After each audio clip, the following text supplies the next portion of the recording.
I was given by my beloved to a half-paralyzed puppet emperor to be his noble consort, but the course of events seems to have gotten a bit out of control. Jiyu Linyuan obediently lay on my lap, coquettishly saying, "Yina, I want to eat grapes." I placed a grape into his mouth. "Not enough, I want more." Jiyu Linyuan's eyes sparkled as he continued to whimper. "The imperial consort and his majesty are truly inseparable," a cold voice remarked. I looked up and saw the love of my life. The all-powerful regent, Jiyu Linyuan's uncle, Jiyu Mo, staring at me with venomous eyes. I owe it all to the regent for allowing me to have such a beauty as the imperial consort.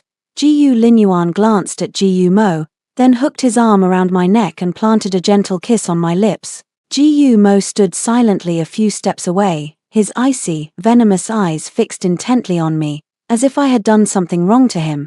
But in reality, every step I took was according to his instructions. When I first fell in love, I once admired the lofty and powerful regent, Jiyu Mo. Later, the handkerchief I personally embroidered was taken by him to wipe the tears of Princess Anning. When Princess Anning shed tears, his heart ached. When my heart shattered, he discarded it like worn-out shoes. I knew it. I was just a dog that Jiyu Mo picked up. Fortunately, I was beautiful enough that he gave me the identity of an adopted daughter of the Duke of Lu and presented me to the puppet emperor, Jiyu Linyuan, Shunyin.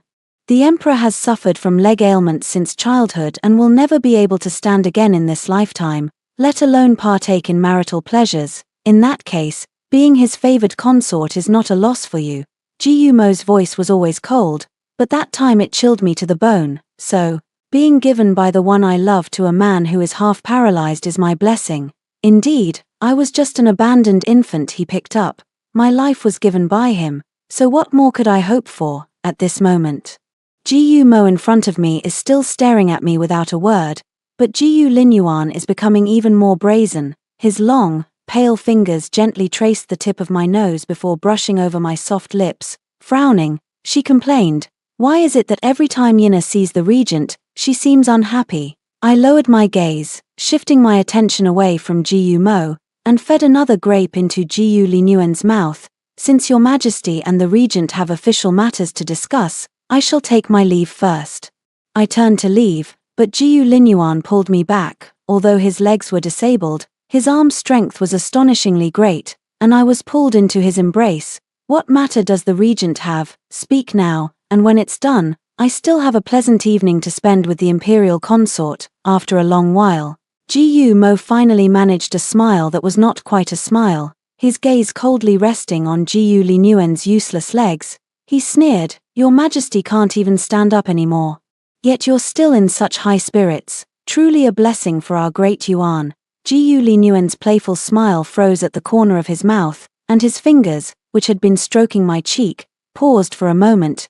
Yet, I felt a twinge of pity. A young emperor, barely past his coming of age, should have been full of vigor and ambition, yet he was confined to a wheelchair. This was also the first time I looked down on Jiyu Mo. He has everything, yet he still humiliates Jiyu Linyuan like this. Thinking this, I leaned to the side and fell into Jiyu Linyuan's arms. "Your Majesty, I am truly weak. Last night," my face flushed with embarrassment as I buried it in his lap. Jiyu Linyuan was taken aback, but a glimmer finally appeared in his eyes, and he stared at me, laughing foolishly. "The imperial consort is so soft and fragrant, who could resist our conversation?" As if no one else was around, thoroughly enraged Jiyu Mo, he sneered and waved his hand. The little eunuch presented a wooden box, inside which were neatly arranged jade pieces, each made of fine Hatian jade. "In that case, I shall add to the merriment for your majesty and the imperial consort," Jiyu Mo said with a mischievous tone. My heart skipped a beat, a mix of shame and anger washing over me, and I couldn't help but glance at Jiyu Linyuan with concern. This was originally an item used by palace eunuchs to amuse the maids, yet Jiyu Mo had directly presented it before him. No matter what, he is still the emperor, sure enough. The fingers pressing against my waist suddenly tightened, and even through my clothes, I could feel the coldness of his fingertips. Yet he laughed heartily and said, "Thank you for your concern, Regent. May the Regent now step out and allow me and the imperial consort to enjoy ourselves." In the vast bedchamber, only Jiyu Linyuan and I remained. my legs gave way, and I knelt at his feet, pitifully saying, "I should not have spoken ill of your majesty, I deserve to die 1,000 deaths." But at this moment, I wasn't particularly afraid of Jiyu Linyuan. Jiyu Linyuan's harem had only me as his consort, although I was forced into it by Jiyu Mo. Jiyu Linyuan still doted on me in daily life. What I feared more was Jiyu Mo, who had stormed out with a dark expression on his face. Just now, in a moment of impulse, I almost forgot that I am merely a pawn used to keep an eye on Jiyu Linyuan. My chin was lifted by slender fingers, and I looked up, meeting Jiyu Linyuan's amber eyes.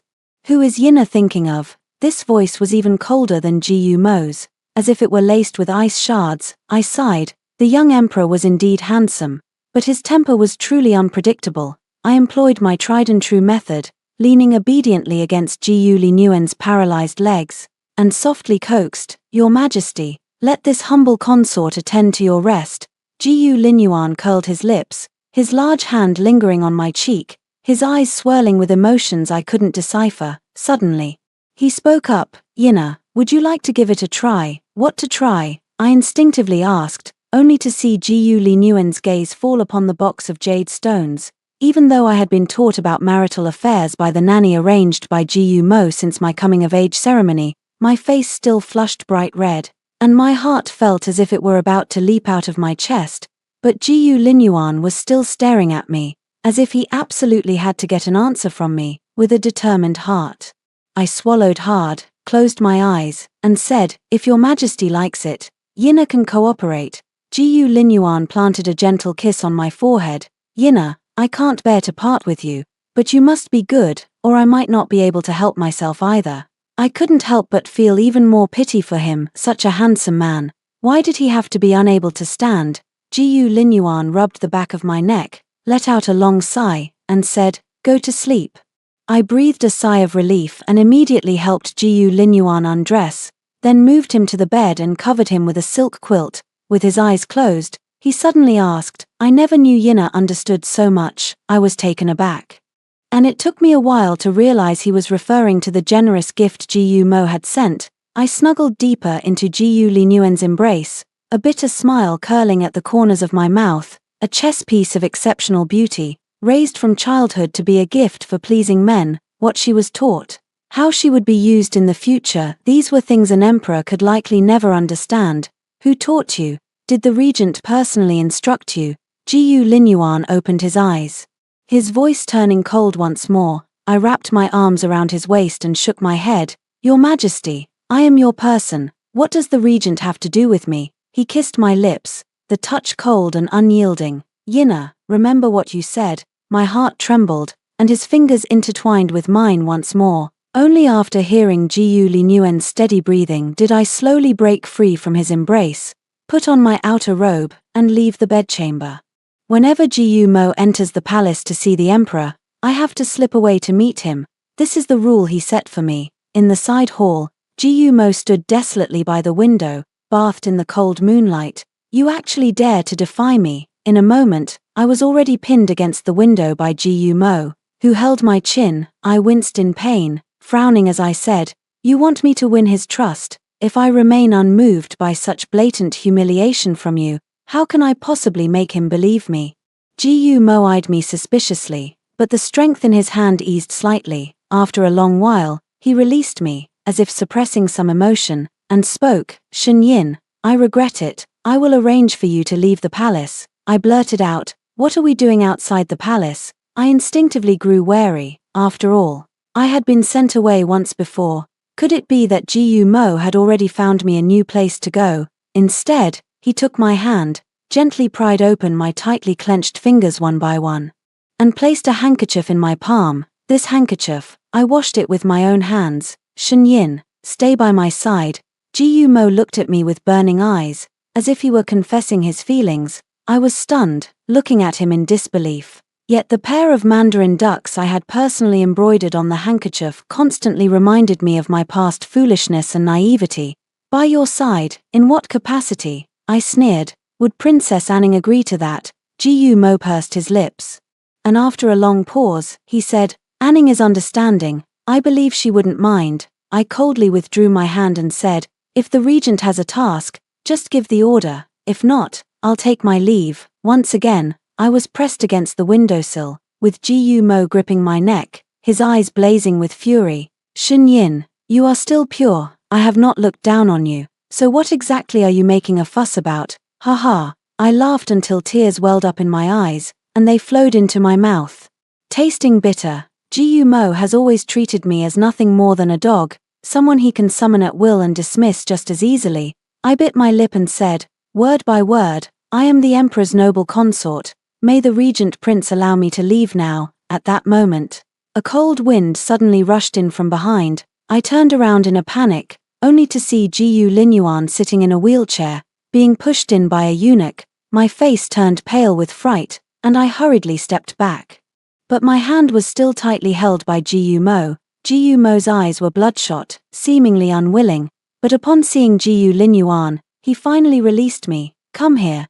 Ji Linyuan spoke with a cold expression, uttering only 2 words. I lifted my skirt, rushed to his side, and knelt at his knees. Your Majesty, I hadn't finished speaking when he kissed me, rapid, yet not gentle. In the panic, I opened my eyes only to see him looking provocatively at Ji Mo. Ji Mo clenched his fists, his knuckles cracking, and said through gritted teeth, if your Majesty is so infatuated with beauty, tomorrow I will select more beauties to send into the palace. Ji Linyuan reluctantly pulled away from my lips, narrowed his eyes, and said, the regent is no longer young and should settle down. Anning has been begging me to arrange a marriage for her. Today, I shall grant your wish. How about it? In that instant, my face turned pale, and my palms were bleeding from how tightly I had clenched them. Anning's presence has always been a thorn in my side. It was her idea to send me into the palace. That day, she clung to Ji Mo's sleeve and said with a coy smile, Brother Mo, Shen Yin has always been wild. Now that she's grown up, she should learn some manners. Why not send her into the palace? Ji Mo remained silent, and she pouted. Brother Mo, you wouldn't be reluctant, would you? The fact proves that Ji Mo is willing to let go, just like now. Ji Mo only gave me a complicated look before saying, Princess Anning's ancestors were founding heroes. It is my utmost honor to marry her. My heart is completely dead. Congratulations, Your Highness. I offered my felicitations. Ji Mo opened his mouth but ultimately said nothing, giving me a look that said you're on your own before turning and leaving. As soon as Ji Mo left, Ji Linyuan suddenly tried to stand up from his wheelchair, but the next moment, he fell back down. He was furious. I had never seen him like this before. Your Majesty, I deserve to die 1,000 deaths. I stepped forward to support him. He pressed his full weight onto me, word by word saying, Yinna, do you really think I can't bear to kill you? I froze, a chill running through my entire body. He pinched my chin and kissed me again. This time, the taste of blood filled my mouth. Do you remember what you said? Ji Linyuan was questioning me. I don't know how to answer him. Just earlier tonight, I told him that I am his person, but I am Ji Linyuan's pawn, so how could I become his person? Only I can touch you. Ji Linyuan was relentless, and I gritted my teeth and endured, as if this was what I owed him, but it seemed my debt could never be repaid, because, from that night on, Ji Linyuan never summoned me to his bedchamber again. I couldn't even see him anymore. However, since the regent wanted me to leave the palace, he would surely make it happen. Half a month later, the Empress Dowager's decree arrived, ordering me to leave the palace and go to Fahua Temple to pray for the ailing emperor's health. The old maidservants from the Empress Dowager's side flanked me, one in front and one behind. I pleaded ingratiatingly, please, maidservant, have mercy, before I depart. I wished to see His Majesty one last time. I had no desire to leave the palace. I knew this was merely a pretext. Ji Mo was using his own method to keep me by his side. But I don't want to become a part of his love game with Princess Anning, and Ji Linyuan is my last hope. The 2 matrons sneered, grabbed my elbows, and shoved me into the carriage, then closed the door from the outside. I refused to give up. Holding onto the window, I called out twice more, Your Majesty. Your Majesty, I can't bear to leave you. However, a nanny came up and also gagged my mouth. The carriage sped away, heading out of the palace. I sadly realized that I was not the only pitiful person in this world, and I had no control over my own fate. Even Emperor Jiyu Linyuan was powerless when his consort was arranged to leave the palace. Almost as soon as we left the palace gates, Jiyu Mo, dressed in black, swiftly boarded the carriage. He sat beside me as if nothing had happened, taking my hand as though all that had occurred before was just a distant memory. "Shen Yin, from now on, you will belong to me alone." He gently stroked my hand, as if comforting either me or himself. It was hard to tell. I suddenly tore open my own collar. Jiyu Mo narrowed his eyes, his throat moving. Almost at the same time, his fingertips touched my neck, but I said maliciously, "Does the regent really not mind? Here, and here, there are marks left by other men." Jiyu Mo's fingers paused, a flicker of pain and sharpness flashing in his eyes. "Shen Yin, don't forget who raised you. Your clumsy tricks are as childish as a child's pranks in my eyes." As he spoke, his right hand gripped the back of my neck. Leaning in closer, I gritted my teeth, suppressing the rising nausea, and kicked out, only to have my foot easily caught by his left hand. "After just 1 year as a noble consort, have you forgotten how I taught you in the beginning?" Jiyu Mo gripped the back of my neck, forcing me to look up at him. His stern face was right before my eyes, close enough for me to feel his breath. "Tell me, what should you do?" His voice seemed to come from hell, reminding me of the countless nights I spent starving in the water dungeon. That hammering, piercing pain instantly spread throughout my body. "Oh, obey." My body trembled uncontrollably, my teeth chattering. Yet Jiyu Mo suddenly held me gently in his arms, as if he were thoroughly enjoying playing a game with me. "Good. Then please this prince." I can only bite my lip tightly to keep the tears from falling from my eyes. At that moment, "Whoa, whoa," a sharp cry rang out, and the carriage came to an abrupt halt. Jiyu Mo's expression turned serious as he immediately grabbed his sword and lifted the carriage curtain. My heart skipped a beat. I admit, in that moment, I was hoping for Jiyu Linyuan, but instead, I saw Princess Anning. She had rushed over in such a hurry that even her high bun had become slightly disheveled. Yet it only made her look even more pitiful and delicate. Sure enough, Jiyu Mo's expression quickly softened. He jumped off the carriage and asked gently, "Anning, what brings you here?" Anning bit her lip, her face pale as she looked toward the carriage and asked, "Brother Mo, who is in the carriage? Where are you going so late at night?" Jiyu Mo patted Anning's shoulder, his voice unexpectedly turning cold. "Anning, go back. This has nothing to do with you." Anning's eyes instantly reddened. She sniffled and said with grievance, "Brother Mo, we're about to get married." Amidst her sobs, I flung open the carriage curtain, deliberately revealing the marks left on my collar from the struggle with Jiyu Mo. "So it's Princess Anning. The regent himself is escorting me to Fahua Temple for cultivation. Are you here to see me off as well?" I chuckled softly. I could see that Anning's face was visibly devoid of any color. Jiyu Mo almost glared at me. "Brother Mo, I want to go see Lady Consort off too. Is that okay?" she said, almost in tears. Jiyu Mo hesitated, words caught in his throat. I propped my chin on my hand, watching the drama unfold. As expected, Jiyu Mo finally sighed and said, "All right, he has always been helpless against Anning. I knew that from the start." Thus, Princess Anning also boarded the carriage, perhaps feeling awkward facing both me and Anning at the same time. Jiyu Mo went outside to ride his horse. "You wretched woman.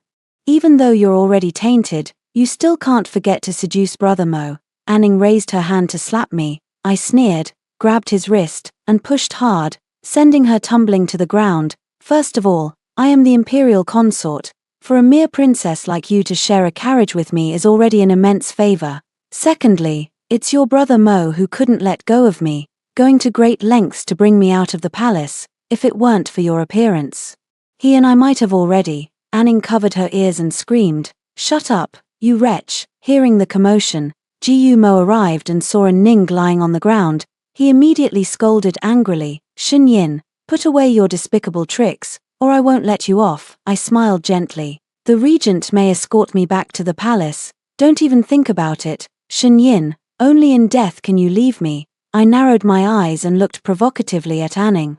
Her fingers pressed against the ground clenched into fists, her gaze toward me filled with venom and cruelty. Yes, I was provoking Anning, because I would rather die than stay by Jiyu Mo's side any longer.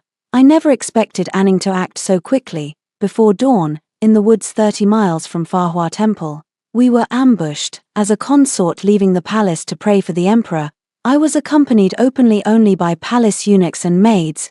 Mo, to avoid drawing attention, had brought few of his own men. Dealing with a group of well-trained bandits was indeed quite challenging. It shouldn't have ended in such a complete defeat. However, Princess Anning did not stay safely in the carriage. Instead, she called out affectionately, "Brother Mo, I want to be with you. I won't let them hurt you," and then jumped off the carriage. Wow, straight up handed these bandits a free kill. The bandits sneered, dragging Anning deeper into the woods. I saw Mo's resolute figure chasing after her from the car window, but for some reason, he turned back and looked at me with deep affection. "Shen Yin, and Ning has never suffered any grievances since she was a child.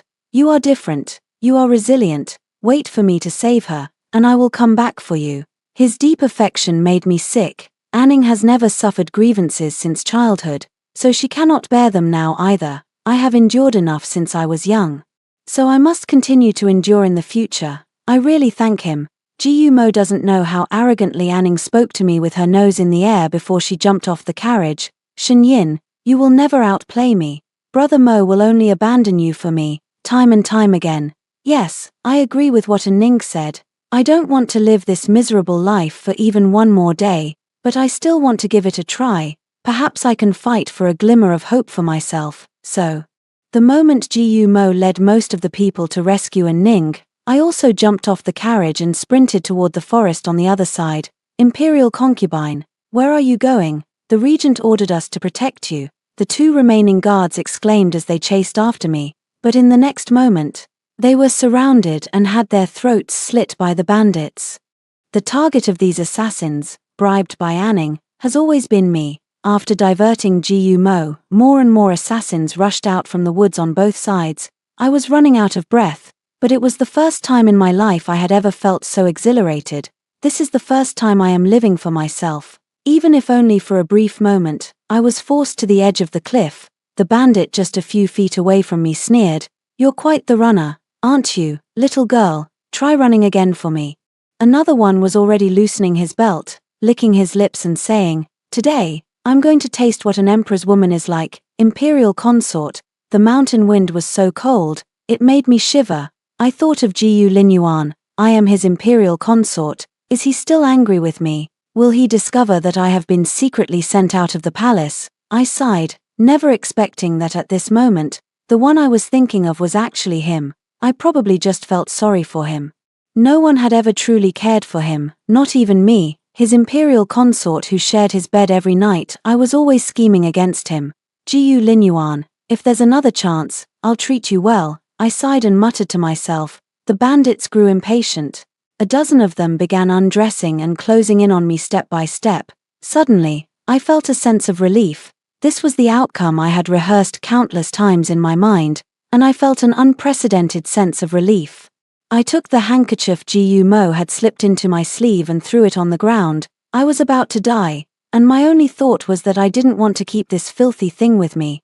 Tell Anning that I, Shen Yin, have no use for a dirty thing like Mo. I'm giving him to her, and I wish them eternal love for all their lifetimes. With that, I leaned back and fell straight off the cliff. What does a bottomless abyss matter? I am finally free. The villagers say I am the 101st woman to fall from the cliff, but she is the only woman who survived. This is all thanks to my man, Guzi, the disciple of the divine physician Valley Yu. The villagers also say that when I was in a daze, I promised Guzi to marry him in return, and only then did he agree to save my life. But I don't remember any of this. When the first ray of morning sunlight filtered through the bamboo door, my gaze also fell on the man lying beside me. He is truly handsome, making me believe that it was I who insisted on offering myself to him, rather than him taking advantage of my vulnerability. Moreover, I have never seen a villain who, while taking advantage of someone, would leave behind a useless vase like me, devoid of any value except for my beauty, without seizing the opportunity to take advantage of me. To this day, the chastity mark on my arm remains intact, lost in thought. I couldn't help but reach out and gently stroke his perfectly intact thigh. These legs are strong and powerful, with firm muscles. For some reason, I have a particular fondness for these legs. It's as if someone like him should be paired with legs like these. My fingers were quickly caught, and Guzi's voice sounded a bit hoarse. "Darling, you're not fully recovered yet, we'll have to wait a little longer." This is the same old excuse again. I rolled my eyes, my body had long since recovered. Today, I decided to just go all out and asked, "Do you have someone else outside?" Guz was taken aback for a moment, then buried his face against me and chuckled softly. "Darling, you really make me like you so much. If only you had been like this before." But as if he suddenly remembered something, he swallowed his words before they could fully leave his mouth. I frowned. "Why stop there? What about before? What was I like before?" He chuckled softly, then calmly covered my lips with his. I quickly put the matter out of my mind. "My body has long since recovered. If you make me live like a widow again, I won't pay any attention to you." I pinched him and said angrily. He suddenly lifted his head from my body, propping his arms on either side of me, gazing deeply into my eyes. "Darling, call me husband." So serious, I thought he was going to say something important. "Husband, husband, husband." I called out to him over and over again. In the end, my voice was hoarse. When my consciousness grew hazy, I thought to myself, these legs truly should be like this. It wasn't until I fell into a deep sleep that I understood. When he said my body wasn't fully recovered, he truly had my best interests at heart. I had a dream. I dreamed of a man choking me, forcing me to stay by his side. That person was truly terrifying. I saw Guzi again, but for some reason, his legs were crippled, and he couldn't stand up. I rushed over in a panic and asked him, "What happened to your legs? Why is this happening?" Yet he looked at me coldly, word by word saying, "Yina, do you remember what you said?" My head was splitting with pain, but no matter how hard I tried, I couldn't recall what I had said that made him so angry. I opened my eyes in panic and saw Guzi, looking anxious, standing by my side. I frantically reached out to touch his legs, tears streaming down my face without me even realizing it. "Guz, have I ever betrayed you?" I wailed. "Why am I such a terrible woman? Is the past?" Guz mentioned the time when I betrayed him. Guz was taken aback, then held me in his arms with a pained heart. "Darling, calm down. You've never betrayed me. It's my fault for not protecting you well enough. And your leg, I stammered incoherently. He soothed me, saying, "My leg is fine. Didn't you just feel it a moment ago?" I punched him with my fist. Life in the village was peaceful and beautiful, apart from that one dream. I never thought about the past again. Whenever Guzi treated the villagers, they would bring him some vegetables, fruits, or poultry. He always took me with him, whether he was cooking or seeing patients. He wanted me by his side. Sometimes I felt that maybe it wasn't just me who thought these days were like a stroke of luck. Guzi felt the same way. "I'm afraid that what I've picked up will one day have to be returned."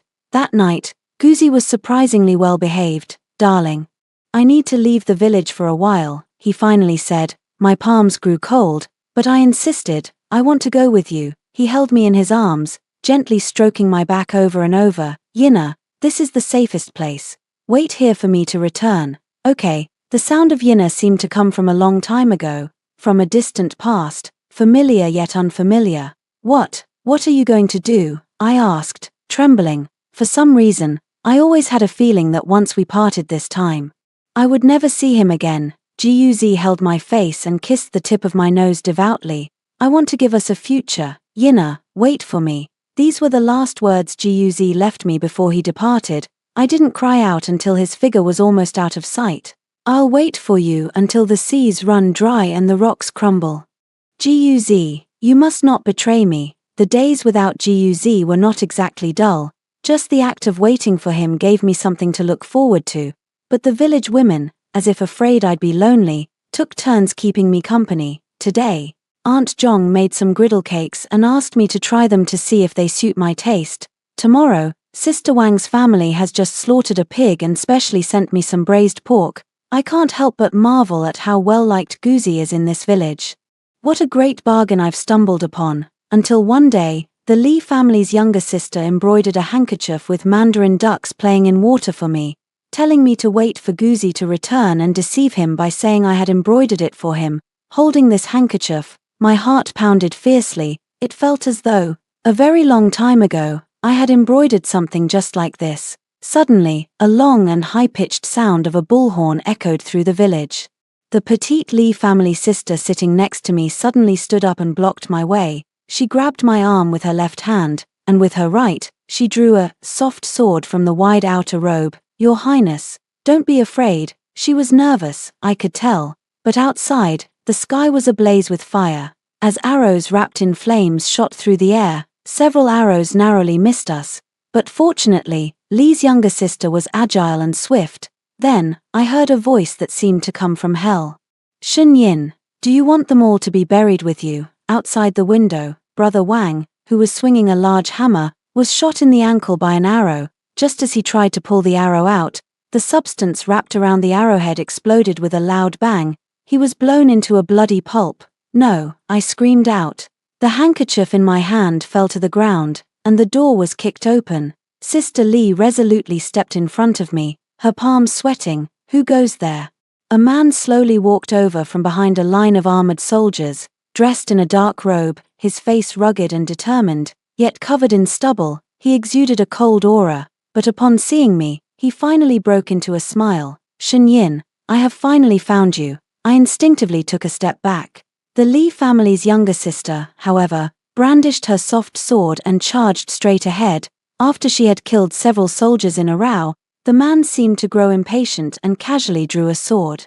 In just a few exchanges, that sword was pressed against the Li family's younger sister's neck. Throughout this entire process, his gaze remained fixed on me, never once leaving. "Shen Yin, it's time for you to go home," he said gently. "No, I won't leave this place. This is my home," I cried out hoarsely. "I will wait for my husband to return." "Your husband, very well." As soon as he finished speaking, the younger sister of the Li family collapsed in a pool of blood.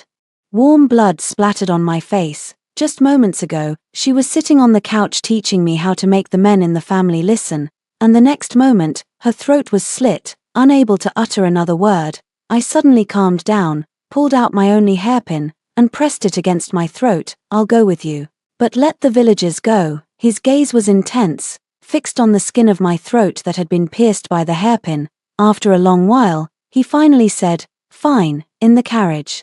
He pinched my chin and poured a bowl of medicinal soup into my mouth. "You dare to forget me, Your Highness." I coughed violently a few times and fainted.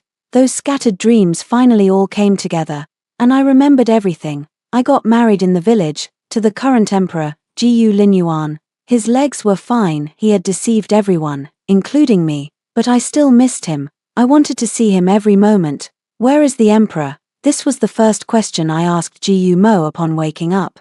His eyes were bloodshot as he tightly gripped my arm, then tore off my sleeve. "Where is your chastity mark?" I replied calmly. "I am the emperor's noble consort. Could it be that the regent still expects me to remain chaste for you?" He raised his hand, and I leaned my face forward. "Jiyu Mo, I suggest you use more force. Just let me die." But his hand never came down. He pressed his entire body against me. "Shen Yin, I've been searching for you for a long time. Every day you were gone." I kept thinking, and now I finally understand. "I want you." I didn't resist him, only asking, "You and Princess Anning should have gotten married by now, right?" His movements paused, and he said hoarsely, "Her family is prominent, and she once saved my life. Although she is my wife, I will not touch her." "Shen Yin, I've gone this far for you. Are you still not satisfied?" I had intended to tell him the truth about my fall from the cliff, but now, I feel it's not yet the right time. "Jiyu Mo, tomorrow night, I'm still very tired. Let me rest a bit." My voice suddenly softened, a flicker of delight flashed in his eyes, his fingers trembling as they caressed my cheek. "Shen Yin, I will erase every trace Jiyu Linyuan left on you. You can only belong to me." After Jiyu Mo left, Princess Anning indeed came to see me. Before she could speak, I cut straight to the point. "You haven't consummated the marriage with Jiyu Mo yet, have you?" Furious, she rushed over to slap me. "You wretched woman." I cut off her meaningless insults and said, "I'll leave tomorrow night's opportunity to you. Make the most of it." She froze, seemingly unable to believe what I was saying. "Why, I'll let you have each other." I smiled. "In return, tell me where the emperor is." Anning frowned and said disdainfully, "The emperor has gone missing. He disappeared right after you vanished. But don't think he can come to your rescue. The court is under Brother Mo's control, and besides, I've married him." My father will definitely stand on his side. If he's only missing, that means he's still alive. I let out a soft sigh. Perform well tomorrow night, I added with a smile. Although Anning looked down on me, how could she refuse my proposal? Before leaving, she spat at me, fool. The wine on the second night was prepared by Anning. I narrowed my eyes and took a sip. Mo snatched my wine glass and drank from it, pressing his lips against the spot where mine had been. This wine is truly extraordinary. Shenyin, you've underestimated me. You'll have to face the consequences later. I didn't speak, and poured him another cup. He seemed genuinely happy, taking my wine one cup after another. Shenyin, you won't be able to get up tomorrow. Later, I helped him to the couch, blew out the candle, and in came Princess Anning. If you can't get up, Princess Anning should be very happy. The next day, Mo, with red eyes, grabbed me by the neck. You actually gave me to another woman. Shenyin, you have such a cruel heart. I kindly reminded him. She is your wife. He pushed me down on the bed, like a frenzied beast. I want you. I only want you. I don't want her. Why must you disgust me like this? I remained unmoved, letting him act as he pleased, and said expressionlessly, that day, when I was forced off the cliff, I told those people sent by Anning to humiliate me, I wish you eternal unity for all your lifetimes. His movements froze, and he looked at me in disbelief. You, what are you saying? What person sent by Anning? I said unhurriedly. With the Regent King being so intelligent, how could he not understand? He simply doesn't want to face the truth, or perhaps, even if given another chance, the Regent King would still make the same choice. After all, she is your savior, and her ancestors were founding heroes of the nation. What am I? In comparison, you were the one who sent me into the palace as a gift, and you were the one who abandoned me in the bandits' den. Mo. If there is a next life, I wish I had never met you. Perhaps freezing or starving to death in the icy wilderness back then wouldn't have been such a bad thing after all. I muttered to myself, while Mo buried his head and wept bitterly. Give me another chance, please. I will divorce Anning and exile her to the bitter cold lands. Just give me one more chance. I looked at the ceiling and said, all right. Mo raised his head, clearly not believing that I had agreed to him so quickly. But I had no choice but to take a gamble. If Mo divorces Ning, he will lose the support of the Ningguo Duke's estate. Would that give Linyuan a slightly better chance of winning? Soon, Mo calmed down and pinched my chin. Shenyin, don't play tricks, divorce Anning, and marry me. I looked at him in shock, murmuring, I already have a husband, it's fine. The emperor has been missing for too long. We can announce the national mourning any day now, he said coldly. My nails dug into my palm. He slowly pried my fingers open and licked the blood from my hand. You're tainted, and so am I. We're even now. Let's live well together from now on. I felt so disgusted I wanted to vomit. The day after Anning was divorced, I was forced to put on a bright red wedding dress. I tried to end my life, but Mo threatened me with the lives of over a dozen villagers. They were all Linyuan's people, to keep me hidden. He built an entire village and left his trusted followers behind to protect me. How could I bear to let them die for me again? When I entered the palace, the sedan chair came in through the back door, and I didn't even have a wedding gown. How could a concubine ever be worthy of wearing the proper red? But when I married Linyuan in the village, I was still unconscious. I heard them say that he dressed me in a bright red wedding dress and carried me to bow to heaven and earth. He said that, regardless of life or death, I would always be his wife. Yet today, I am getting married. The Regent King took a new wife. And all the civil and military officials of the court attended. Many of them had seen me at the palace banquet, yet not a single one dared to speak. Behind the beaded curtain, my tears fell in a steady stream. Mo, not particularly bothered, wiped away my tears and said gently, Shenyin, today is our joyous day. Give me a smile. I didn't even want to look at him. He warned again, don't you want those villagers to live? I pulled at the stiff corners of my mouth, struggling to force a smile.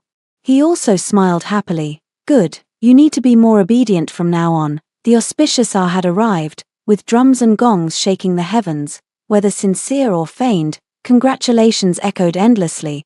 I was led by Mo into the wedding hall. First bow to heaven and earth. The sky was gloomy all day, with a strong sense of an impending storm. Second bow to the parents, husband and wife. face to face, accompanied by the rumbling thunder. The final auspicious words of the wedding officiant were cut short, the gates of the regent's mansion collapsed with a crash, and a torrential downpour poured down. The rain was so heavy it could obscure one's vision, yet I saw Jiyu Linyuan. The bright yellow dragon robe was stained with blood, yet every step he took was resolute. Behind him stood the uniformly arrayed imperial guards, while on the walls of the regent's courtyard, archers seemed to have descended from the heavens. All aiming at the civil and military officials within the courtyard, the ministers were so terrified that they collapsed to the ground, as if they hadn't yet grasped what had happened. For example, how did the emperor suddenly stand up? For example, is the emperor here to snatch the bride?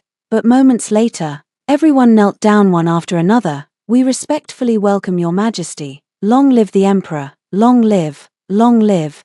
Jiyu Linyuan, however, did not look at them. Instead, he extended a hand toward me and said gently, "Yina, come here." I shook off Jiyu Mo and was about to run over, but then, Jiyu Mo drew his sword and blocked my path. The emperor has truly grown up, daring to snatch even his uncle's wife. Jiyu Linyuan sneered and raised his sword to advance. Yina was forced off the cliff by my uncle. I saved her life, held her in my arms, and we bowed to heaven and earth. Yina is the Empress of Dayuan, my lawful wife. None of you interfere. I shall personally end him. Jiyu Linyuan did not win easily, but he won. He crippled Jiyu Mo's legs and exiled him to the bitter cold land along with an Ning. Jiyu Mo, dragging his crippled lower body, grabbed the hem of my skirt and cried out, "Shenyin, we once loved each other." But I didn't even glance at him, rushing into Jiyu Linyuan's arms, holding him and crying until I was out of breath. "You scoundrel, you deceived me for so long. Being the disciple of a divine physician is so impressive.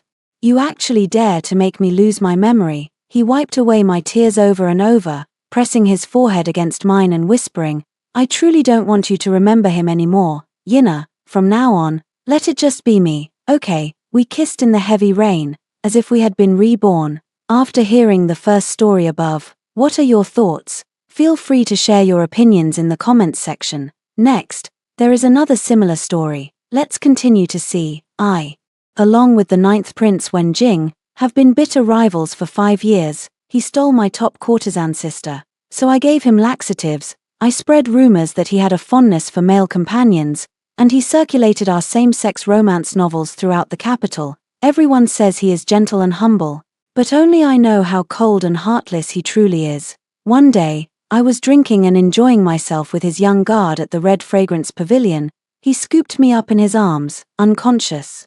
A hint of warmth glistening at the corner of his eye. He can, so why can't I? Oh no, it seems my arch-rival has a crush on me. Could it be that he's discovered I'm a woman disguised as a man?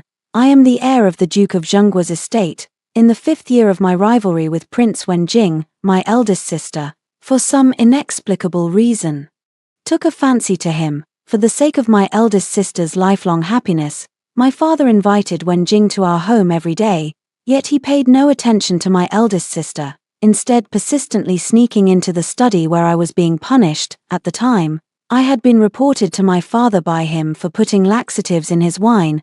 Now I'm so full of resentment from the punishment that I want to throw the brush right in Wenjing's face. But I've only copied the family rules 10 times out of 100. If I offend my father's guest, I'll probably have to do another 100. A little impatience can ruin great plans. Watching Wenjing calmly and elegantly brew a pot of tea in front of me, I grit my teeth in frustration. "Little sick hen, you must be thirsty from all that copying. Would you like a cup of tea?" He always uses a gentle and refined exterior to deceive everyone.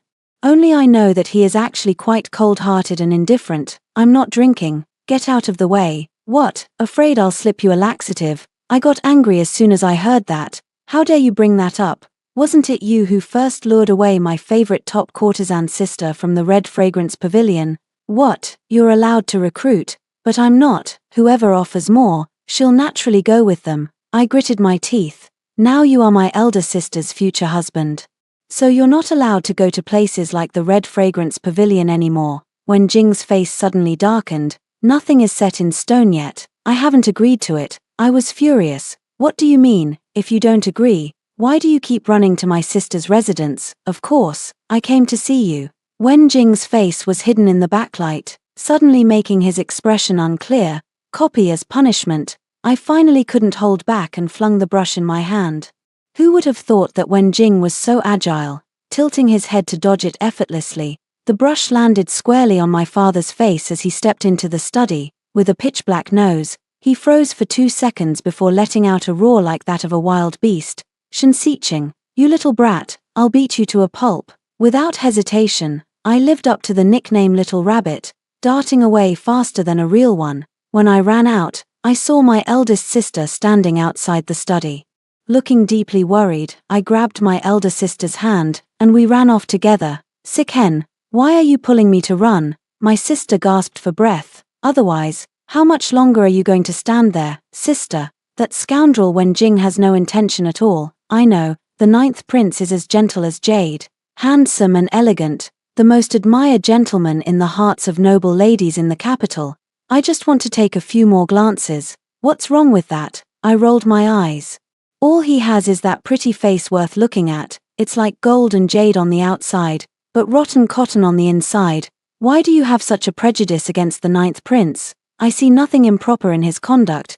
Could it be that he bullied you relentlessly during your time as his study companion, and that's what angered you?" Indeed, when I was still naive and inexperienced, I served as a study companion to the 9th prince, who was rumored to be exceptionally talented in both literary and martial arts. As a result, his true nature was fully exposed before me. I kept a little bird, and he threw it out because he found it noisy. Whenever I had a favorite snack, he would eat it all up. Whichever guard I got along with well, he would drive away. Later on, I had no one left to play with, and every day I fought with Wen Jing like cats and dogs.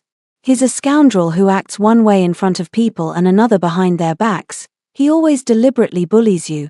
Could it be that he's discovered you're a girl? No, if he had found out, he would have immediately announced it to the world and then laughed at me, because my mother was frail. She passed away not long after giving birth to me. My father was deeply in love with my mother and was unwilling to remarry. Yet, due to family pressure, he needed a son to carry on the family line. I was raised by his stubbornness into this son. Only my family knows. Everyone else sees me as a man, and I've never slipped up since childhood. That's good. Given your special circumstances, it's best not to get too close to the 9th prince or other men. Sister, don't worry about it. He bullied you first, and this time I'll definitely get justice for you. If Wen Jing dares to play with the goodwill of the Duke of Zhengguo's mansion, I dare to make him lose all reputation." So the next day, rumors that the gentle and humble 9th prince had a fondness for male companions spread through every street and alley. I sat in the red fragrance pavilion, eating fruit and sipping wine, listening to the people downstairs chattering away, unable to stop smiling. "You scoundrel, Wen Jing, you've finally met your day. Let's see which family's daughter would dare marry you now." It's just a pity that the meager amount of silver my father skimmed off was all spent on Wen Jing. Just as I was pretending to sigh in despair, I was actually overjoyed inside. A dark figure plopped down beside me, took a big gulp from the cup in my hand, and then looked at me with a forced smile. Who else could it be but Wen Jing? "Are you crazy?" I immediately pulled my hand back, putting a great distance between us. "Who allowed you to touch the wine in my cup?" He wiped the wine from the corner of his lips with his slender, well-defined fingers, smiling with an unusually bewitching charm. "I just love drinking from a man's cup. Is that not allowed? It's over. Wen Jing has gone mad because of the rumors I spread about him being gay." I was forced to step back as Wen Jing moved closer. "I know a few male courtesans who would definitely suit your taste." Wen Jing was taken aback, his expression turning sour. "You even know male courtesans?" "Of course. I'm a woman disguised as a man, so naturally I prefer men. Spending all day among women is just something I can't help." "Xiao Sick Hen, you really have a taste for both men and women. Hehe, you flatter me too much. The one who has no regard for gender is clearly you, 9th prince, after all." Rumors are spreading everywhere. Wen Jing looked at me calmly, not angry but smiling instead. "Little Xiqing, that must have cost quite a bit. Right, how about I treat you to this round of drinks?" I clutched my money pouch tightly, feeling a genuine pang of heartache. But Wen Jing's reaction is so strange. Shouldn't he be angry? Is this how a normal man would respond? Oh, I suppose he must be furious and is just putting on a show in front of me. I have a vague feeling that something is waiting for me behind. As expected, a few days later, my father took my sister and me out to eat at a restaurant, downstairs.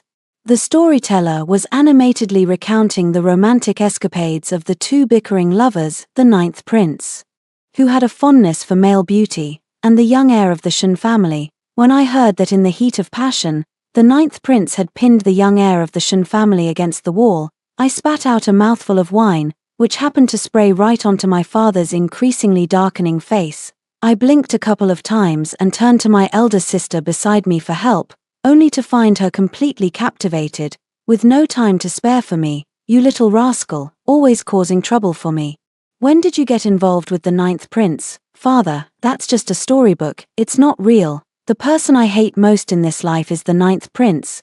The storybook may be fake, but your weakness and incompetence are real. Otherwise, why wasn't it the ninth prince who was targeted?" "Dad, isn't your focus a bit off?" We chased each other around the table, shouting, and just happened to catch sight of Wenjing sitting in the private room diagonally across from us. He rested his chin on one hand, watching me with great interest, the corners of his mouth curling up into an innocent, carefree smile. His appearance is truly handsome. The first time I saw him, I was drawn in by that gentle, spring-like demeanor, but his actions are a world apart from his looks. I shot him a glare. It must have been this scoundrel's doing. I immediately rushed into the private room, wrapped an arm around Wenjing's neck, and pressed down so hard he could barely breathe. Wenjing seemed not to have expected me to take direct action, and his whole body froze. "Dad, it was Wenjing's doing. If you don't believe me, just ask him. You little rascal, let go of the ninth prince at once." "I won't let go until he admits it. You unfilial child. Don't hurt the ninth prince." "Hurt him? How is that possible? Wenjing is 3 years older than me and a head taller. It's more likely that he would hurt me." "But why hasn't he reacted at all after I've been pressing on his neck for so long?" I glanced to the side. Our faces were extremely close, and his face showed an abnormal flush. "Oh no, did I crush him?" I quickly released my arms, unexpectedly. Wenjing suddenly coughed a few times, looking as fragile as could be. "Lord Duke, please don't blame the young master. It was my previous actions that were improper, which led to his misunderstanding. It is my son who has been impolite. I hope the ninth prince will not take offense. You really know how to act." I was seething with anger when my father grabbed me by the ear and dragged me over. "You unfilial son, hurry up and apologize to the ninth prince." I glared at Wenjing, randomly grabbing a cup filled with wine from the table. "Apologize to the ninth prince." After saying that, he poured it into his mouth. I only realized after pouring that this seemed to be Wenjing's cup. At this moment, Wenjing is also looking at me. The moment our eyes met, a flicker of panic seemed to cross his gaze. Suddenly feeling a bit awkward myself, I made an absolutely hideous face at him and slipped away before my father noticed. Behind me were my father's curses and Wenjing's gentle persuasion. Such hypocrisy. But why did my heart beat a little faster when I just made eye contact with Wenjing? It must be because I was angered by this scoundrel. I comforted myself. Our tale of male romance was popular for a short while before being forgotten. Recently, Wenjing's impressive sword dance at the night banquet has won the admiration of countless noble ladies. I think it's just average. If I practiced for a few days, I could dance just as well as he does. Unexpectedly, as Wenjing's sword wind rose, a flower drifted from the branch and landed right beside my hair crown. The crowd erupted in cheers, and my elder sister stood by, gloating and praising my beauty. Furious and embarrassed, I snatched the flower from my head and threw it at Wenjing. But he was prepared, catching the flower as it landed on his chest, and walked steadily toward me, his eyes shimmering with fragments of moonlight. My heart skipped a beat, as if something of mine had been firmly grasped in his hand. The next moment, the emperor suddenly called out to Wenjing, "Old ninth, you're not getting any younger, it's time to consider marriage. The empress has a niece who is quite suitable." Yet Wenjing flatly refused. "Your son's heart already belongs to another." The hall erupted in murmurs, with everyone exchanging glances and whispering among themselves, because, as he spoke those words, he just happened to look straight at me. My heart tightened. That scoundrel Wenjing.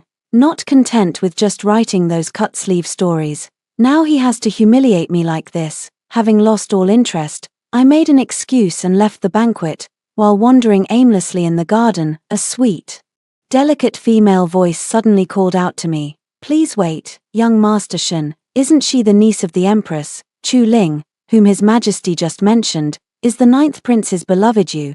This girl's words instantly made me furious. How would I know? Why are you asking me such a question? Shouldn't you ask your 9th Prince about that, Miss Chu? Don't believe the rumors, there's absolutely nothing to it. Really? Then do you like the 9th Prince? I took a deep breath. Chu Ling was notoriously arrogant and domineering, relying entirely on her aunt, the Empress, who held great power and influence. My elder sister had said that such people should not be easily offended. Then naturally, I don't like it. As soon as I finished speaking, Chu Ling covered her mouth and widened her eyes. Looking behind me, turning around, I saw Wen Jing standing not far away, watching us, his face hidden in the shadows, unclear and ambiguous. After that day, I was sullen and unhappy for a long time. Although I was telling the truth, it didn't seem right to be caught talking behind someone's back. Even drinking with the top courtesan at the Red Fragrance Pavilion feels dull, and today, not even the top courtesan is here to entertain me. Apologies, young Master Shen, but today a distinguished guest specifically requested her, and I have no say in the matter. Which distinguished guest? I'd like to see for myself. The shopkeeper looked utterly defeated, his words caught in his throat, a vein throbbed faintly on my forehead. Who else but my rival of 5 years could have snatched away my person? I rushed out and flung open the door of a certain esteemed guest's room. Wen Jing was there, brows furrowed tightly, drinking alone in gloomy silence. The top courtesan sat at a distance, serving him with cautious attentiveness.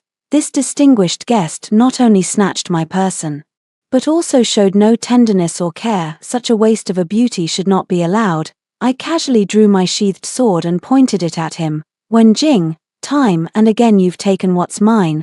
I, the heir, have decided I can't bear it any longer. I challenge you to a duel. Wen Jing suddenly set down his wine cup and curled his lips into a smile. Deal. Why is this scoundrel, upon hearing about the duel with me, not only losing his worried expression but also becoming somewhat happy? I am growing less and less familiar with this old rival of mine. The duel location is set at Wen Jing's royal residence. After all these years of contending with him, this is the first time I've stepped into his residence. Walking all the way here, aside from the guards at the gate, hardly anyone can be seen. Only the melodious chirping of birds and the rustling sound of the wind can be heard. A bird flew past before my eyes and landed on Wen Jing's shoulder. He was dressed in a black martial attire, standing tall and graceful with his back to me, and I couldn't help but stare in awe. But why does this bird look so much like the one I kept when I was a study companion back then? At that time, Wen Jing even threw the bird away, making me sad for a long time. Little Prince Shen, make your move. Wen Jing turned around, his face wearing an expression I couldn't understand. What? You look down on me? I am, after all, the son of the Duke of Zhenghua. You go first, don't you dare regret it. Wen Jing's sword wind came at me, yet each move avoided striking vital points. I was provoked and fiercely attacked his vital points. Damn you, Wen Jing, who do you think you're looking down on? To be honest, after all this time fighting, we've never had a direct confrontation. I've always relied on underhanded tricks and shortcuts, while Wen Jing has simply been opposing me head-on. In today's match, I, the young master, will definitely make you submit completely. Snapping back to reality, Wen Jing's sword was thrusting straight toward me. It wasn't particularly fast, but in that moment of distraction, my body couldn't react in time, and the tip of the sword tore through my collar. My face turned deathly pale with fright. I shielded myself with one hand while pointing the sword at him with the other. You shameless man. Wen Jing was completely stunned by my sudden accusation, unable to utter a single word. After a long while, he took off his outer garment and draped it over me. We're both men. What are you being awkward about? Who knows if you have any particular preferences? I turned my face away, refusing to look at him. Again, I could see Wen Jing's face turning red, probably from anger. His moves clearly started to avoid my injured areas. I couldn't stand it, so I struck back with fierce and ruthless blows. As my sword tip grazed his shoulder, He managed to knock off my hair crown with his blade, my long hair cascaded down, and I looked up, glaring at him angrily. When Jing, however, stared at me with a complicated expression, I felt goosebumps rising under his gaze, only then realizing that the blood on Wen Jing's shoulder had already begun to spread. What are you looking at? Your hair is just as long. You're injured. Why haven't you gone to call for the imperial physician? As Wen Jing withdrew his gaze, his guard suddenly appeared, wearing an expression that seemed to say, I'll kill his entire family. His Highness, out of consideration for past affections, didn't even use his full strength, yet you dared to injure him. I will definitely report this to Lord Zhenghua. Though it may seem like I've won, I know Wen Jing is just toying with me, just like before. Treating me as nothing more than a plaything to pass the time. He never takes anything, or anyone, seriously. When I first became Wen Jing's study companion, I heard that his mother was a palace maid. After his birth, he was never favored, yet he excelled in both literary and martial arts, earning the emperor's admiration, which only fueled more jealousy and resentment. He always seemed to have few friends, practicing his sword alone in silence, reading books quietly, confining himself to the lonely peak of a mountain so high it felt unapproachable, making others hesitate to draw near. Only when he was provoked to anger would this scoundrel reveal some genuine emotion. And so, the chaotic, tumultuous life continued all the way to the present. I took out the black outer garment that Wen Jing had draped over me that day, kneading and twisting it into a ball, and finally felt a sense of relief. I haven't been in the mood for anything these past few days. And Wen Jing hasn't shown up again either. Could it be that my sword really hurt him that badly? Just as I was worrying, my father let out a roar that nearly deafened me. You unfilial son, how dare you injure the 9th prince? What was bound to come, came. Father, it was Wen Jing who challenged me to a duel first. He challenges you, and you accept. He is the 9th prince, a royal son. By injuring a prince, do you think your father's life isn't already short enough? I didn't hurt him that badly, just a small scratch, just a small scratch. The 9th prince has been claiming illness and staying in his residence for a full 7 days. Father, Siqing knows he was wrong. I'll go to his residence to apologize right away. Absolutely not. With your temperament, who knows what trouble you'd stir up. Go to Autumn Leaf Temple and confine yourself there. Don't you dare come back for a month. No, please. Autumn Leaf Temple is in the middle of nowhere. A desolate place where even birds don't bother to leave droppings. There's not even a bite of meat to be had. How am I supposed to survive a month with a bunch of bald monks who only know how to chant sutras? But no matter how desperately I pleaded, it was all in vain. Just as I was squatting on the steps at the temple entrance, frowning and playing with crickets, a shadow suddenly fell around me. Wen Jing stood against the light, carrying a bundle on his back. Raising an eyebrow with a light smile, "Little Prince Shen, would you mind moving over a bit?" I never would have imagined that Wen Jing would come to the Autumn Leaf Temple to be punished. He said that since he had also torn my clothes, he shouldn't be the only one facing punishment. I was so shocked by him that I couldn't even speak. When did this scoundrel change his ways? Could he have thought of some new trick to torment me? The facts proved that I was indeed deceived by his smooth talk. With so many rooms in the temple, he insisted on choosing the one next to mine, clamoring for a bath in the middle of the night. He even claimed his shoulder was injured by someone and he couldn't wash himself, demanding that I, the culprit, come over to help him. I gritted my teeth in anger, covering my eyes and increasing the force of scrubbing his back.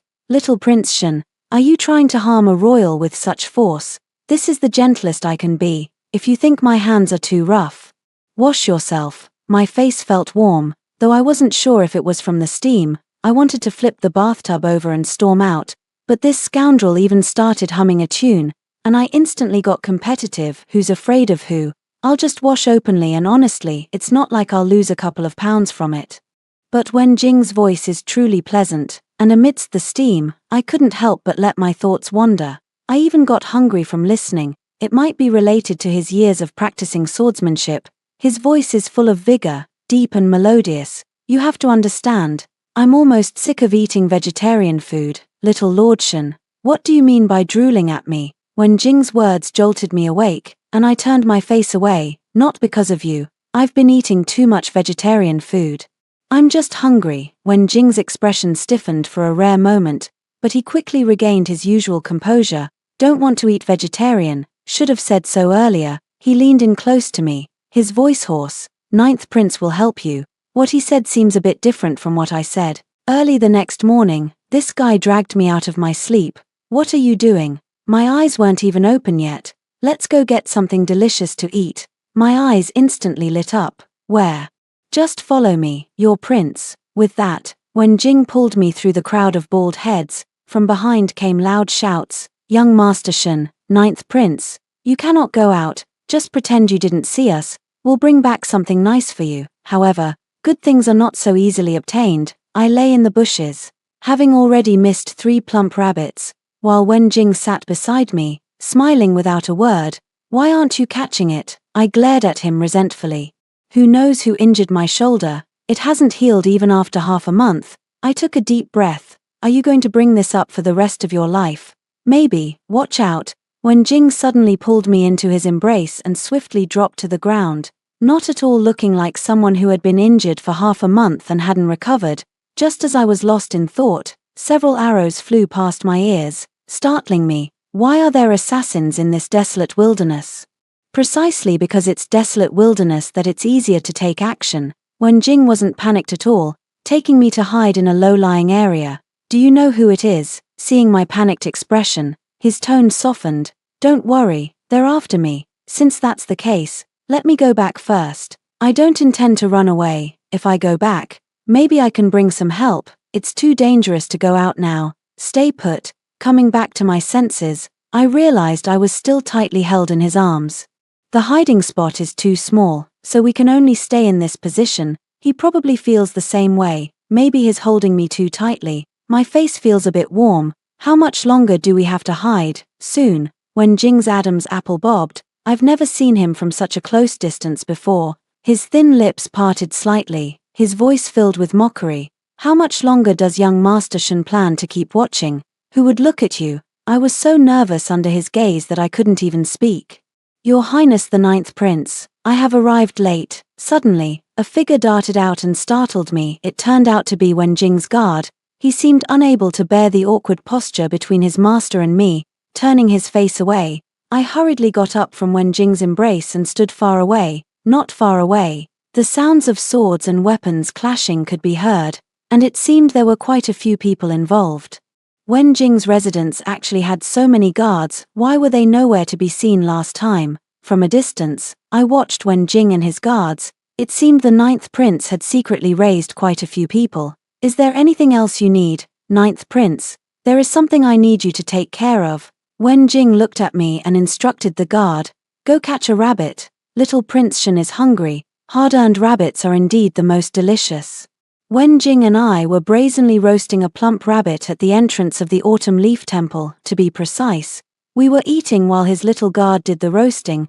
The little guard looked utterly miserable. I handed him half of the rabbit. The little guard glanced at Wen Jing in alarm, and only after Wen Jing nodded did he take it. So heartless. I was secretly grumbling when Wen Jing handed me half of the roasted rabbit he was holding.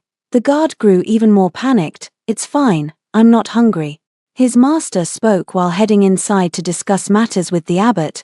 It turned out that the ones who had just helped us drive away the assassins were actually the monks from this temple. No wonder my father wasn't worried at all when he sent me to Chuya Temple for confinement. It seems the monks here are anything but ordinary. But why is Wen Jing acting a bit strange today? Is it because of the assassin, or does he just not like eating rabbit?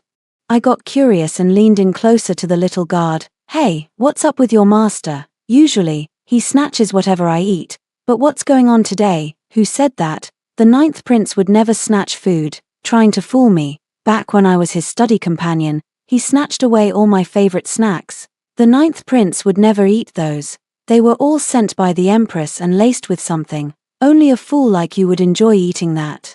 The guard immediately covered his mouth halfway through his sentence. Laced with what? What's going on? I didn't say anything at all. The little guard still refused to reveal anything under my sharp gaze, so I gave up. Because Wen Jing had finished discussing matters and returned, I couldn't let him notice anything suspicious, so I jumped back from beside the little guard and looked up at Wen Jing with an innocent expression. His expression darkened. What were you two just talking about? About why you don't like to eat rabbit. I lied without a hint of guilt. Who said I don't like it? When Jing curved his lips, his eyes softening with a hint of tender affection.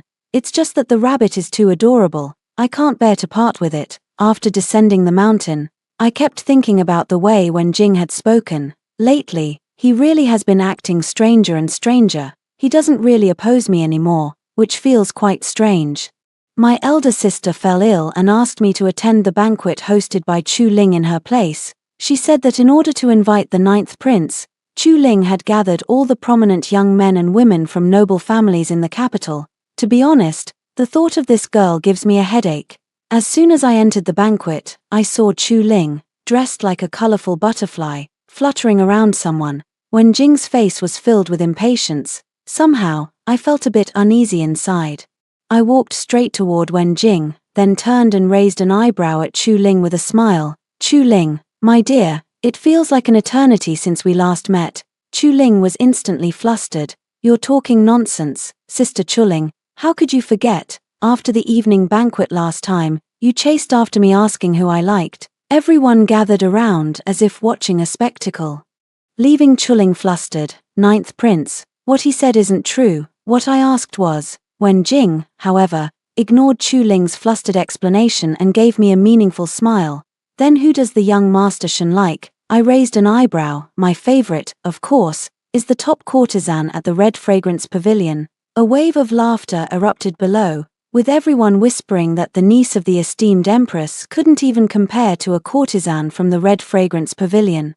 Leaving Chu Ling's face flushed with anger, my gloom finally dissipated quite a bit, and I was feeling happy, but Chu Ling's guard stopped in front of me. Which family's young master is so bold as to dare to tease my master? I glanced at the newcomer, about to retort, but then realized I knew this person. Without hesitation, I rushed over and patted his shoulder. Don't you remember me? The guard blinked a couple of times, then suddenly rushed behind Chu Ling to hide. You've mistaken me for someone else, young master. Chu Ling was speechless. That can't be. Back when we were study companions, we used to get along so well, but how did he become Chu Ling's bodyguard? When Jing suddenly stood up and grabbed me, I still have a sword match with young Master Shen that hasn't been finished, so we'll take our leave first. No, I haven't yet. Before I could finish speaking, I was dragged out by Wen Jing in a daze. He used to be your guard, right? The one who got along really well with me and then you drove him away. He's not my guard. You've mistaken him for someone else. Looking at Wen Jing's unusually serious face, I suddenly grew suspicious. No matter how much I ask, I won't get any answers, so I've decided to take a roundabout approach. Where's that little guard who roasted the rabbit last time? What do you want with him? He roasted the rabbit exceptionally well. I've never tasted that flavor again since. Could you lend it to me to roast once more? I looked at Wen Jing pitifully. He actually didn't retort. Do you really like roasted rabbit that much? Then never mind, I'll send someone to your mansion tomorrow. Thanks. He looked at me with a complicated expression. Also, thank you, young Master Shen, for helping me out just now. Who helped you out? I just don't like Chu Ling. That's all. I know. When Jing's eyes held a smile, utterly captivating. Oh no. I couldn't handle his strange demeanor at all, so I made an excuse and fled. The little guard was utterly devastated when he saw me, and I dragged him off to the Red Fragrance Pavilion with a sly grin on my face. Where's the rabbit? After roasting it, I still have to report back to the prince's mansion. Stop thinking about roasting rabbits all the time. It's rare for you to have a day off. Come, have a drink with me. The young master, however. The little guard's alcohol tolerance was truly impressive, making it genuinely difficult to pry information from him. I was about to drink myself sick before the little guard started pouring out his heart, tears and snot streaming down his face. Stop right there. From the moment I became the 9th prince's study companion, 9th prince, the 9th prince, he truly is so pitiful, as I listened to him recount each and every detail. So similar yet entirely different from my own experiences, my drunkenness instantly faded away. It turns out Wen Jing wasn't teasing me back then, but protecting me. From childhood to adulthood, he has always been surrounded by dangers, constantly needing to read people's expressions and watch his words and actions. Only someone as brainless as me would spend all day making a scene with him. The next moment, the door of the side room was abruptly pushed open, and Wenjing strode toward us. I was so frightened that I immediately collapsed onto the table, putting on a show of being drunk. Meanwhile, the little guard was still chattering away beside me.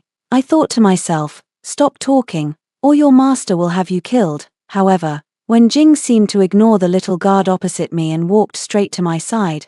My whole body froze, and I dared not breathe with my eyes closed. Shen Xiqing, get up. No, I won't get up. If you don't get up now, I might have to be rude to you. What? How dare you be rude to me? I'll repay you tenfold another day. However, the expected dragging and pulling did not happen. Instead, I was gently picked up and placed softly on a couch. A scorching breath brushed past the ear. Shen Xiqing, wake up.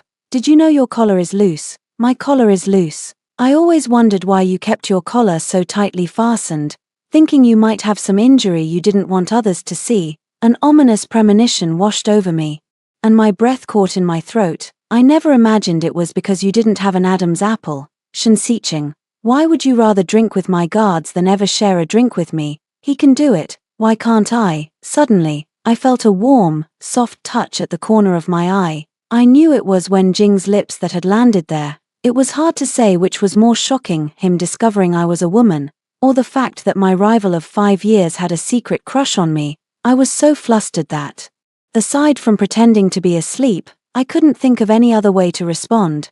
Wenjing finished speaking to himself and, seeing that I still had no reaction, left on his own. When I returned to the mansion in the morning, my elder sister excitedly said that the 9th prince had come yesterday to ask for the little guard. He was so angry when he heard you went to drink at the Red Fragrance Pavilion that his eyes turned red.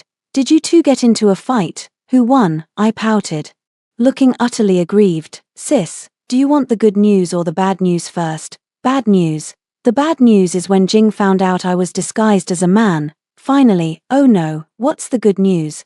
The good news is that he has a crush on me, so he probably won't just spill the beans. My elder sister blinked twice and excitedly hugged me. Silly Sison, you've finally come to your senses. It wasn't in vain that I put in so much effort. It turns out my sister's previous interest in Wenjing was fake. She had long known that the way Wenjing looked at me wasn't innocent and had been trying to bring us together. But sister, if my disguise as a man is discovered, it would be a crime of deceiving the emperor. There's no future for me and him. Sister knows you've had a hard life all these years. When you were little, you secretly tried on my skirt and were caught by father, who made you kneel all night. You've been afraid of being exposed and kept your distance from others. Only the 9th prince has been sparring with you all these years, and that's when you show a bit of youthful spirit. Tomorrow is the Shaanxi festival. I've arranged for you to meet the 9th prince to admire the lanterns. Wear my skirt and go. What? Since you already know, why hide it? When you were little, you loved going to the Shaanxi festival to see handsome young men. This time, you can watch openly while wearing a skirt. As long as you wear a veil to cover your face, no one will recognize you. Tomorrow, just be yourself to your heart's content, little sister. On the Shaanxi festival, as the lanterns lit up, men and women went out together. I'm wearing a skirt and a veil, taking small, somewhat awkward steps as I'm not quite used to it. Being a woman for the first time really isn't easy. When I arrived at the agreed-upon location, I saw Wenjing standing there from afar, tall and graceful. He glanced in my direction, and I froze with nervousness. Is it still too late to turn back now? Just as I was feeling anxious, he looked away again. Could it be that he didn't recognize me? With eyesight this poor, how dare he have a crush on me? Wenjing, I walked up to him, chin held high. He stared at me for a long time, unable to utter a single word. After a long while, he turned his back to me. I was truly out of patience, so I grabbed his arm and turned him back around. It's me. Do you recognize me? I even lifted the veil and held it right in front of his face. Today, my elder sister gave me a simple makeup look. He won't think I look strange like this, will he? He suddenly stared at me with a smile in his eyes. Is my appearance really that funny? I wish I could punch him. But he stopped smiling and looked serious. Little Prince Shen, what do you mean by coming to our appointment in women's clothing today? What do I mean? It's exactly what you think. Do I really have to spell out such an embarrassing thing? I got tired of wearing men's clothes, so I switched to women's attire. There's no special meaning behind it. I turned and headed towards the market myself. But when Jing quickly caught up to me, taking my hand and holding it in his palm, I didn't even resist. Letting him lead me through the crowd, only after the crowd had dispersed did he reluctantly escort me back to the mansion. Little Prince Shen is so beautiful today. What if I haven't had enough of looking at you? Looking again will cost extra. To be honest, I'm a bit afraid to look this bastard in the eye right now. His gaze feels like it could devour me whole at any moment. Just like now, under the cover of a dark and windy night, the atmosphere is just right. And he has been staring at my lips hidden beneath the veil for a long time. No, I covered my mouth with the back of my hand. His gaze grew darker, his smile deepened, as he gently pulled my hand away and leaned in closer. Just as I was completely mesmerized, a familiar roar echoed. "What are you doing?" Startled. I pushed Wen Jing so hard he stumbled. I didn't do anything. My father strode over with an imposing air, looking me up and down from head to toe. His lips moved for a long time, but not a single word came out. He then turned to Wen Jing, his expression serious. "Ninth Prince, may I have a word with you in private?" I looked at Wen Jing with concern, but he remained as calm as ever, smiling as warmly as a spring breeze. "Don't worry, you go in first, me. If you get hit, remember to fight back, I've got your back." Wen Jing raised an eyebrow. "In this lifetime, I only take hits from my wife," when they had all left. I dashed out in one swift motion and knocked down the person who had been following us all the way. I removed the other person's mask, and it turned out to be him. He was the guard I encountered at Chu Ling's banquet that day. Does that mean Chu Ling already knows my true identity? As expected, the night wasn't over yet when my father was summoned to the palace. Early the next morning, before my father had even returned, an imperial decree arrived, ordering me to go to the palace to meet the emperor. My heart sank to the depths. Had it already reached the emperor so quickly? The emperor and empress sat together, but my father was nowhere to be seen. The empress ordered someone to remove my hair crown. As my long hair cascaded down, I glared back defiantly. The emperor sighed. "TSK, TSK, TSK, where is the demeanor of a woman? This is clearly a wild boy." The queen, however, interjected from the side. "Your Majesty, the news cannot be wrong. This second son of the Shen family is actually a girl. They have committed the crime of deceiving the sovereign. Your Majesty must not let old sentiments cloud your judgment. That goes without saying. I will not be swayed by old sentiments. I will handle this impartially." Guards, my heart leaped into my throat, and I clenched my fists, ready to strike at any moment. Unexpectedly, the imperial guards bypassed me and headed straight for the queen. "Seize the empress."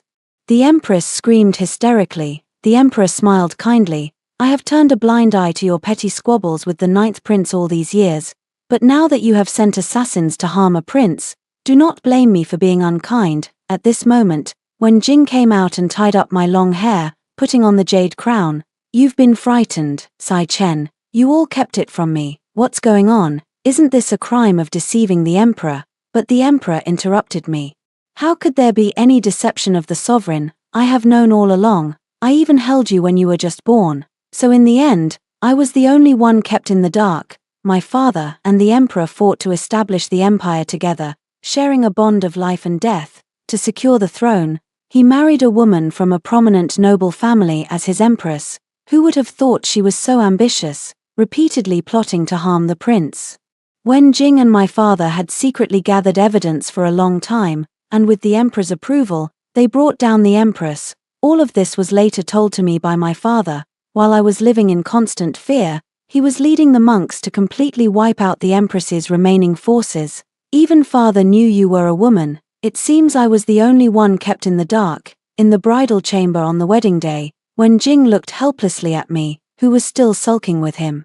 "Playing pitiful won't work. You must sleep in the study tonight." "Madam, can I sleep on the floor instead of going to the study?" "No." When Jing fell silent for a moment, looking at me with a meaningful gaze. "I remember we still have an unfinished sword match. How about whoever wins gets to decide?" I knew my rival wouldn't just obediently listen, so this is what he was waiting for. Who's afraid of who? Who would have thought the commotion would be so loud that it attracted my father? "You dare to hit your wife on your wedding day?" I immediately shielded Wen Jing in front of me. "Don't you know that hitting is affection and scolding is love?" My father couldn't bear to watch. He turned around and chased away my elder sister and the little guards who were peeking, and there were even a few bald heads among them. Now that my identity as a woman has been exposed, everyone looks at me as if I were a monkey, glancing at me whenever they pass by, especially my father's unlucky relatives, who wailed and cried that the Shun family had no heir, all while munching on melon seeds and dressing me up, saying I had suffered a lot over the years. With the emperor's gracious permission, I will continue to inherit the family estate as the heir of the Duke of Zhengguo, because over these 16 years, as a woman, I have not been inferior to any man. Especially since I have not lost in my 5-year rivalry with his proud 9th son. Once the door closed, when Jing threw down the sword, his gaze toward me dark and inscrutable. Now that the troublesome ones are finally gone, madam, can you stop fighting with me tonight? No, then don't blame me for being impolite. Madam, you certainly can't match my skills in the rights of the Duke of Zhu. Oh no, it seems I really don't have that kind of skill, after hearing the 2 stories above. What are your thoughts? Feel free to share your opinions in the comments section. Looking forward to hearing from you. If you liked this story, don't forget to like it, share it, and subscribe to my channel. See you next time.